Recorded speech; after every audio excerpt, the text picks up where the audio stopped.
prendrait bien un petit classico, le 4e de la saison. Hein, on ne s'ennuie jamais. Effectivement, un Barça-Real, ça reste, quel que soit l'enjeu, le match le plus recherché, le plus suivi ou le plus guetté. Exactement. C'est une consolante, là aussi. Ah oui, mais alors là, plus que ça, et surtout quand l'enjeu est à la hauteur. Dimanche après-midi, donc le FC Barcelone recevra à Montjuïc, et non pas au Camp Nou, qui est toujours en travaux, le Real Madrid. Une rencontre, donc à un moment clé, nous sommes à la 35e journée. 4 points séparent ces deux clubs rivaux à 4 journées de la fin. Et tout reste donc possible pour conquérir la couronne de champion. Alors, les dernières rencontres, Rémi, elles n'ont pas été franchement en faveur des merengues. Hein. Je peux vous rappeler, si vous voulez, parce que vous me regardez bizarrement, il y a eu la demi-finale de la Coupe du Roi où le Real a été éliminé par le Barça sur le score de 3-2.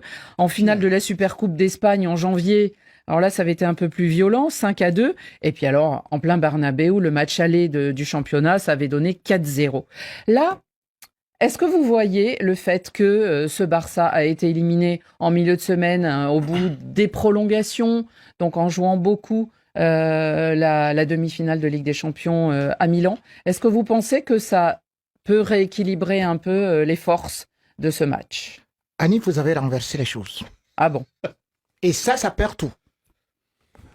Le Barça trouve un Real complètement déjà détruit. C'est 4-0. Premier match. Oui, en automne dernier. Voilà. Deuxième match, nous allons à 5-2. C'est-à-dire que l'écart s'est réduit. Troisième match. Pardon? On y va. Parce que c'est de la même façon que le Real revient toujours. Troisième match. On va en prolongation. Prolongation et tout le monde est content que, bien évidemment, Koundé marque un but vraiment sur une passe décisive de Modric dans un match où le Real dominait. Cela veut dire que lorsque vous regardez le premier match et le dernier match, vous voyez que qui a progressé? C'est le Real. Pourtant, ce Real n'a pas de défense. Pourtant, ce Real qu'on dit hyper malade a encaissé 33 buts comme le Barça. Pourtant, ce Real qui n'a aucun défenseur a perdu certainement au niveau de la Liga 6 matchs. Et le Barça en a perdu combien? 5 également. Lorsqu'on regarde le nombre de nuls, c'est 5 bon, mais et 5. Moi, je dis aujourd'hui, j'ai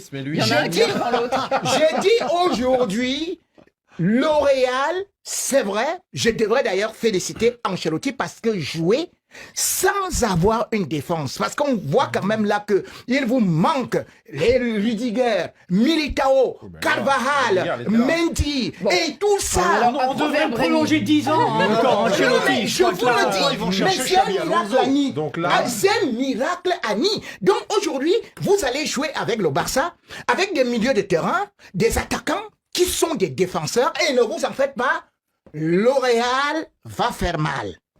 bon, donc ils vont gagner 4-0, je pense. Si j'ai bien compris. Ce ne sera pas 4-0.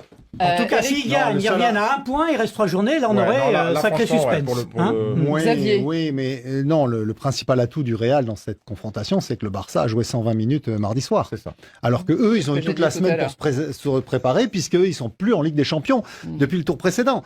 Donc effectivement, le Real a plus de fraîcheur à ce niveau-là, au niveau athlétique, que le Barça, qui a aussi des absents. Mais il y a quand même 4 points, ce qui veut dire qu'en 4 journées, 4 points, franchement, c'est sans doute le basculement de cela, mais après, il va falloir aussi le récupérer ou récupérer 1 ou 2 points. Parce qu'à la différence de but entre les deux, je crois qu'il y a 20 buts pratiquement d'écart. C'est le Barça qui est devant. Oui, largement. Le Barça, et après 56, je crois, et plus 19, Non, c'est 22 plus buts 39. d'écart. le Barça a un calendrier un peu plus chargé ensuite, puisqu'ils vont le derby contre l'Espagnol. Et ils ont l'Athletic et Villarreal. Ils finissent à Bilbao, alors que le Real a Mallorca, Séville et la Real Sociedad.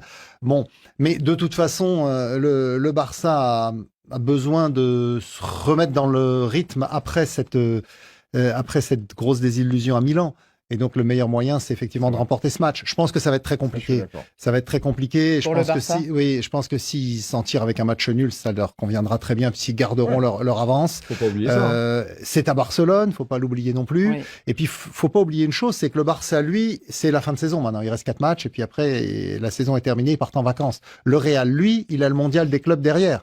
Donc, ils sont en plus dans une phase de préparation d'un ultime challenge je pense, que d'espérer raccrocher ce titre de champion qui, pour moi, leur a échappé déjà depuis quelques temps. Eric ? Ouais, non. Après, il y a quand même, j'avoue, franchement, le côté mental, faut voir aussi dans quel état sont les Barcelonais, parce que tu prends quand même un coup derrière la tête. Ils étaient tellement sûrs d'eux. Est-ce que c'est pas l'opportunité, justement, pour Mbappé, Vinicius et Bellingham, de s'illustrer enfin, de montrer aussi que leur valeur. C'est un vrai rattrapage. Voilà. C'est un vrai rattrapage sur la saison. Et dans un match qui est hyper suivi. Ils n'ont pas eu 50 000 jokers. Là, c'est un vrai joker. Alors, après, ça reste quand même... on le rappelle, le Barça a besoin que d'un nul pour j'ai envie de dire, s'assurer presque la fin de saison. Donc, le Real Madrid doit aussi hausser son... Non, mais ils doivent aussi hausser leur niveau, les joueurs du Real. Donc, il y a un vrai challenge. Mais ouais, il y a quand même, je pense qu'il y a quand même un petit équilibre pour se dire que ils sont quand même capables de le faire. C'est une équipe de coupe aussi. Et là, ça relancerait la fin du championnat. Et ça relancerait le championnat, ce serait fantastique. Parce que la 35e journée, il y en a 38 encore en Espagne. Hein, donc, ça risque... Rémi a vraiment réveillé les supporters madrilènes du monde entier. Canan Lenanguet, j'aime ton optimisme, Rémi, même si, bon, on n'est pas sûr qu'il y croit complètement. Hein, bon, voilà. Le Real va faire très mal, à la Real. Voilà, c'est parti. Hein. La fumée blanche. Rémi, je pense que vous devriez demander le statut d'ambassadeur du Real Madrid aux dirigeants à Florentino Pérez. Je pense qu'il serait content de savoir que vous les défendez. Il vaudrait mieux qu'il achète des défenseurs que le statut d'ambassadeur de Rémi Ngono. Ça sera changement d'entraîneur l'année prochaine. Oui, c'est déjà fait.